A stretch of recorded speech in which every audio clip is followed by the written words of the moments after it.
twariko turavuga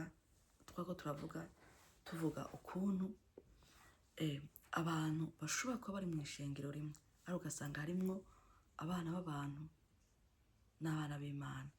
Rero bene data ntituzovuge ngo nuko ngo tuba dusenga ariko mu itorero ry'Imana, mu ishengero ry'Imana harimwo abana b'abantu n'abana b'Imana. Rero muri kino gihe uzogenda ubona benshi dufite imiryango myinshi twagiye dukuriramwo, ugasanga ugasanga by'ukuri hari abantu bafite uburere bwiza, hari abantu barezwe imico, ugasanga hariho abarezwe n'ababyeyi by'ukuri, ugasanga tuvuge swate, ugasanga harimwo famiye y'abana b'Imana by'ukuri, bakarera abana babo neza, bakabarera mu mico myiza. Ugasanga abandi nabo barerewe mu mico itari myiza, harimwo abakuriye mu bintu byo guterekera ibintu vya kera, ugasanga ibyo bakurizamwo abana babo. Abandi nabo usanga bari abantu basenga, ugasanga ibyo ntibashoboye kubijamwo gusa kubera ibya kera byafata abantu benshi, kuko kera bari bavuga ngo bafite imana zabo. Hariho ababaye muri iyo mico rero, bakaba muri ibyo bimana byabo bakavyigisha n'abana babo, mbese uko imiryango igenda ikurikirana nabo bagenda babikora.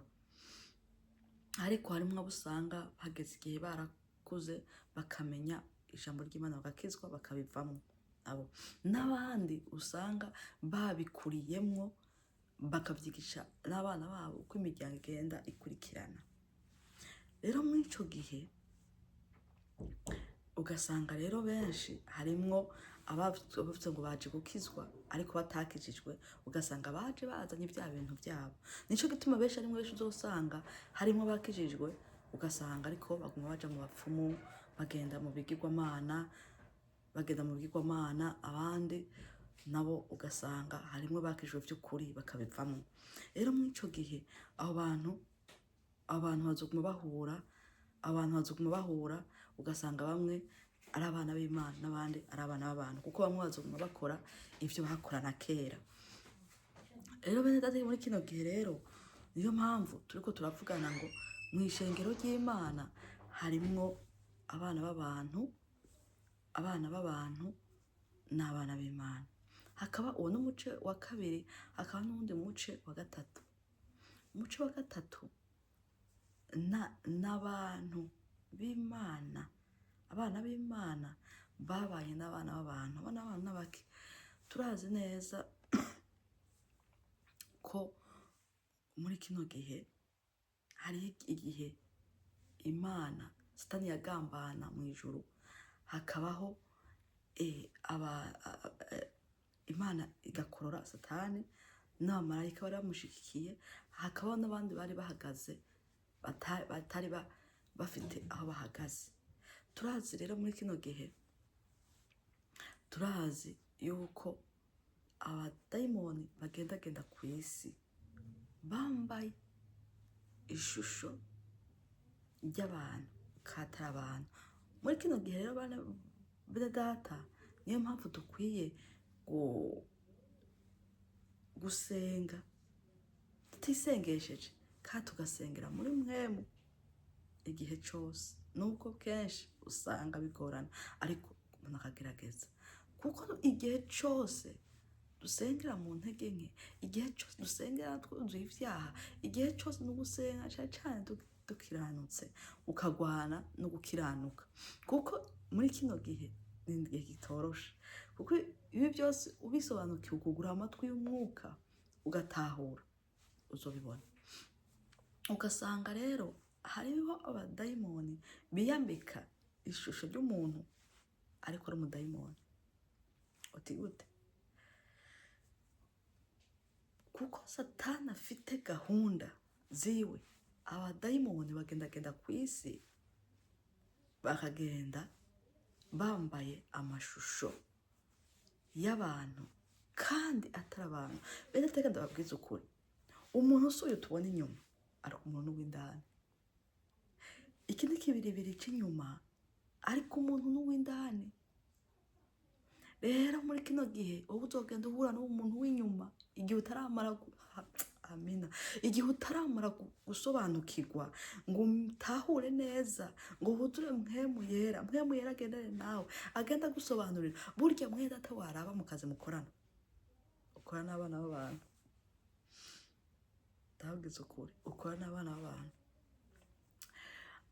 Rero wagenda mu kazi ukorana hagikora n'abadayimoni, hariho n'abatwarwa n'abadayimoni, hariho noneho turabye mu isi tugenderako, isi twagwa n'isi y'umwijima, ariyo si ibitaboneka bigaca bigaragarira ku isi. Benshi rero bakazokwama bibaza ngo ariko kubera iki bene data abantu tudasobanukirwa, abantu bakaba bibaza ngo turi mu majambere. Yes, amajambere, ariko nuko birabamwo neza, nuko ukwiye guhumuka amaso tukabona, kuko ibi byose bihari kugira ngo bigwanye itorero ry'Imana, biko bigwanya kugira ngo bigwanye umuntu w'Imana by'ukuri vyo hose. Kuko Satani nta yindi gahunda afite gahunda yo kugwanya abana b'Imana mpaka gushika aho abagezayo. Ariko icyo tuzi neza nuko Imana yifumbatiriye mu kuboko kwe atahazoje. Ariko bene data dukwiye kuba maso, kuko harimo abantu bariko baragenda badashobora gusobanukirwa ngo batahure aho igihe kigeze, ugasanga benshi bariko babigenderamo batabizi. Niyo mpamvu Imana iri kwiraburira abantu benshi babwira yemwe nimugire uku, nimuhinduke, nimugende uku, nimugire uku. Rero nababwiye ko hari imice itatu, ndababwira ngo hari imice itatu y'abantu. Umuce wa mbere twavuganye ku muce w'abana ba Seti n'abana ba Kayini. Ahandi turavugana ku bantu ariko naho ntaho bitaniye, naho kwajya kindi hose biragendana. Ariko uwundi muce nawe ukaba ku bantu barezwe ari abana barezwe n'imiryango ikijijwe vy'ukuri yakijijwe, n'abandi bakura mu miryango usanga bakora ibyo guterekera. Nako ntabwo yuko n'abandi usanga bakora ibyo guterekera ariko usanga bafite ivyo Imana, ariko mu nyuma bagakizwa bakabivamwo burundu, ibyo bakora byose bakabivamwo bakihana bagakizwa, ndetse bakabituriza bakavuga ati ibi si byo twarayobye, ubu tugiye gukurikirana Imana by'ukuri. N'abandi n'indi miryango usanga yaragumye muri bya bintu byabo, bakavyigisha abana babo ko imiryango izogenda ikurikirana, bikakurikirana gushika.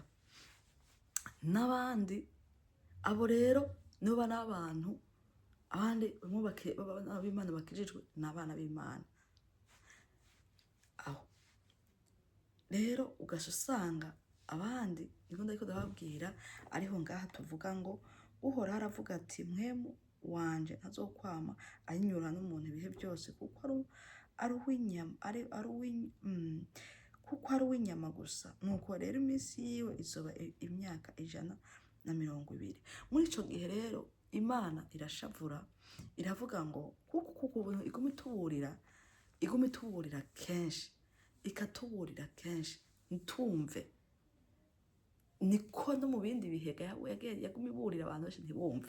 Buryo umuntu yagoye Imana kuva kera. Imana yagumye igerageza mu gihe c'Abanowa, mu gihe c'Aburahamu, mu gihe c'abandi hose, no mu gihe c'Abanowa no mu gihe c'Aburahamu, igihe cyose cy'ukuza uruvyaro rwagiye rukurikirana, Imana yagiye iburira ariko umuntu iramunanira. Mu nyuma niyo yavuze ati okay, reka basi ntange Yesu Kristo kugira ngo aze kubapfira, hoho naho ndabe. Naho nyene umuntu n'ubu twaramunaniye. Nuko kubona Imana iguma ituma iburira ariko bikanga. Niyo mpamvu benda ndababwira yuko ngo mwico gihe nico gituma yavuze ngo Imana ntizokwama inyinyura n'umuntu w'inyama n'amaraso. niho rero mu nyuma agenda ibarimbura, bamwe igaca igenda igabanya imyaka. Kare babaho imyaka myinshi, ariko igenda igabanya imyaka. Uwo umuntu arapfa akenyutse afite imyaka ingahe, umuntu arapfa agize ubu. Ni kubera ibyaha byabaye byinshi mu isi, ni kubera abantu twananiye Imana. Rero muri iki gihe ngo muri ico gihe hari bigatanya. Ni ibyo turiko turavuga. Ibi bigatanya ni ya myuka y'ahantu ho mu kirere, ya myuka abadayimoni bamwe Satani agenda arungika bakaza ku isi, baza ku isi bagaca biyambika imyambaro, bakiyambika ikibiri cacu ariko atari abantu. Bakaza bagakora ibikorwa nk'ibi dukora, bakigira abana beza atari beza, kuko bo bafite misiyo. Ariko Imana y'umwijuru tutabare cyane. Kubera iki twebwe Imana yaduhamagariye kuri misiyo. Imana kuba uri hano mu isi mwene data ntabwo ari gihamana. Kuba uri hano mu isi ni umugambi Imana igufiseho. Yakurungikiye hano muri isi mwese, Imana yamurungitse afite misiyo yiwe. Iravuga ngo reka ndeme naka kugira misiyo yiwe izobiye. Azogenda abubwiriza ubutumwa abantu bihane, azogenda aburira abantu bihane. Ariko bene data, misiyo Imana yaduhamagaye tse turiko turakora. Ariko ndababwiza ukuri, abo Satani bo barungitse, arababwira ati misiyo ufite, genda uteze uyu muryango uko, genda uteze hariya uko nyene. Ahubwo bamwe bateze ibyaha, abandi bateze ubusambanyi, abandi bateze kuboregwa, abandi bateze kuryana, abandi bateze gucanishamwo. Genda mw'iri torero bateze gucanishamwo, bateze kutumvikana, bateze gukora ibi n'ibi, bakabikora. Ariko twebwe ntabwo dukora icyo Imana yaduhamagariye. Ntabwo dukora icyo Imana yaduhamagariye. Ikibazo ni kubera iki? Ntabwo tugira imitima y'abana beza. Ntabwo turi abana beza. Rero impamvu ni kwa kuntu Satani wewe yaje agacaza akaducamo imice ibiri. Kuko mu itorero harimwo abana b'Imana, amen, haleluya, hakabamo n'abana b'abantu. Rero uyu muce wa gatatu n'uwa kabiri n'uwa mbere bose bariyunze baba umuntu umwe. Baba bano bibigatanya, izi mpemu mbi zikora mu kirere, ndetse abo Satani yagiye arungika, abo baraje bariyunga, biyunga na babandi abana b'abantu bamwe bavuka muri ya miryango uko biyunga n'abandi bose kwa Kayini, bose bariyunga baba umwe. Ariko twebwe ntabwo turi abana b'Imana, kuko ntabwo turi umwe, ntabwo twiyunze. Ariko ubundi bariyunze basenyera ku mugozi umwe wo kugira ngo bagwanye umuntu w'umukristo wenyine. Udugije umutwe arakijijwe, baraba ukuntu bahonyora. Kugira ngo adugije umutwe arakijijwe, baraba ukuntu bamusubiza inyuma. Bamwe rero bagasubiza inyuma n'ibyabonesha amaso, ubutunzi, amafaranga, amazu meza, ibintu byinshi bikagira, ugasanga benshi kubasubiza inyuma. Abandi bari abana b'Imana by'ukuri, bari barakijijwe, bagenzi babo barabatwara. Abandi bagenda babana n'abana b'abantu, bakabamaramwo amavuta, bakabaramwo imbaraga z'Imana. Abandi bigenda uko, bituma muri kino gihe rero ugasanga mu ngo nyinshi urumva ruriya rugo ngo ni urw'abakristo, ngo none bakoze amadivorce, ngo baravaye. Reka barya n'abana b'abantu babiri babanye, canke n'umwana w'Imana n'umwana w'umuntu babanye. Ingeso zabo ntizahura. Yesu Kristo aturengere cyane. Ingeso zabo ntizahura, impemu zabo ntizahura. Niyo mpamvu uzosanga muri kino gihe ingo nyinshi ari intambara. Cyo gituma uzosanga kino gihe kenshi ugasanga imiryango myinshi n'ibibazo. Ukumva hariya n'abakristo ariko ngo nakararuka, hariya ngo n'abakristo ariko inzigo nishari nuko hariya. Rero ibyo byose byaraje biza byonona itorero ry'Imana, biza byica ishengero ry'Imana. Abantu rero baba mu ishengero barahumye amaso, ata Kristo n'umwe arimwo, ata abantu bakijijwe, itorero ricari ribafuti. kubera uko abantu mu ishengero ry'Imana ntabwo babaye maso, abandi bose uko nyene. Rero benshi erega bene data n'igihe tuba bagiye gushingira abantu barabisengera, hari n'igihe Imana ishaka kuvyerekana. Rero nico gituma ndiko ndababwira yuko abantu Satani yahumye amaso mu buryo bwinshi, ihumye amaso mu itorero, ihumye amaso mu miryango, ihumye amaso abantu, abana b'Imana bagenda bafata batorana. Nico gihe kenshi uzosanga abantu b'Imana baracitse intege, abana b'Imana baracitse intege, bamwe basubiye inyuma, bamwe nta kintu kimwe bashoboye gukora, ibintu byarabaye nabi, umurimo w'Imana warononekaye, umurimo w'Imana wacitse, umurimo w'Imana warapfuye kubw'abantu bagiye bivanga. Rero muri kino gihe hari byinshi biriko biraza, abantu bagaca bibaza ngo ni ibintu bisanzwe. Ariko bene data, kuki mubona yuko abana b'Imana, abakristo bitwa ngo n'abakristo, ari ugasanga ata mirimo myiza bafite, ata bikorwa byiza bafite? Uzosanga mu ishengero ariho huzuye isaku, uzosanga mu ishengero ariho bafite inzigo, ugasanga umuntu akunda mugenzi we, umwe yumva ngo mugenzi we yarwaye, umwe kumva mwene se basengana baririmbana afite ibibazo ukamenya nabitanyeho, ariko ukabona tuzoje tugende turabe nko mu bitaro byinshi, mu mpimba, abantu bakora imirimo myiza bagenda barabagwaye, ikizoro bakeshera abasilamu nabo n'abakristo. Ntabwo ari abakristo basengera muri aya mashengero y'abakristo y'abaprotestant bitwa ngo n'abakristo barokore, ariko nibo bakora imirimo. Ukazosanga benshi nibo bagenda kuraba abagwayi mu bitaro, uzosanga baja kuraba abantu batanazi, ugasanga benshi bagenda gufasha abagwaye, abandi ugasanga benshi nabo bagenda kuraba abantu bari mu mpimba bafite ibibazo, ukazosanga niho bari barakundana bafite ubumwe. Ariko abakristo ukazosanga ni yerere intambara n'imiryano n'ibiki, ugasanga ni byamara ibibazo gusa. Biva ku kinone, biva ku nibyo. Turazi Satani aratugwanya kandi cyane, none kuko atugwanya kuko tutaba amaso. Kuri ijambo ry'Imana nyine tubwira ngo Imana yaduhaye ijambo, aratubwira ngo twambare ibigwanisho Imana itanga. None mwe data uvyambaye bimeze gute? Niyo mpamvu rero mwe data nababwiye imice ni 3. Iyo yose nabwiye ko yose yiyunze, nzogenda tubabwira ntuzeye kuri kimwe mbabwire byose uko bigenda, byinshi bigenda bikurikirana, bigaca bituma ugasanga abantu benshi bari mu ishengero bazi ngo ndi umuririmbyi mwiza, ndi umusenzi mwiza, ndi umuhanuzi, ndahanura abantu bakihana, ndahanura abantu bagahezagirwa, ndahanura. Ariko fendofu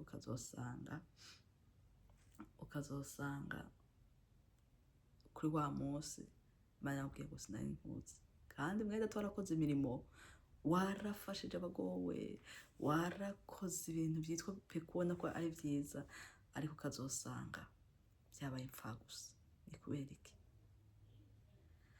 Ikindi ukazosanga benshi bari mu ishengero ariko batigeze bakizwa.